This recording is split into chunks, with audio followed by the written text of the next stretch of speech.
lakini neno la mwisho anamwambia na kuona huko katika uovu, na kuona huko katika kifungo, na kuona huko katika uchungu. Una uchungu ndani yako. Nini? Haoni kwa macho ya nyama, anaona ndani ya mtu. Roho Mtakatifu anapokuwapo ndani ya mtu, anapokuona vitu ambavyo havionekani kwa kawaida. Kama wewe ni Mkristo na ni mtu wa Mungu, tamani sana upewe macho ya rohoni ya kuona vitu ambavyo havionekani. Haleluya, amen. Sasa sio kile unachokiona unatakiwa kusema. Kuna watu wananielewa? Amen. Sio kila Mungu atakupa macho ya kuona. Sio kila unachoona unatakiwa kusema.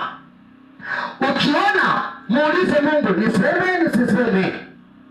Alafu akikwambia sema, muulize nikaseme wapi? Haleluya. Sio kila kitu ni cha kusema. Muulize Mungu, umenipa hiki niseme? Haya, ndio sema. Nikaseme wapi?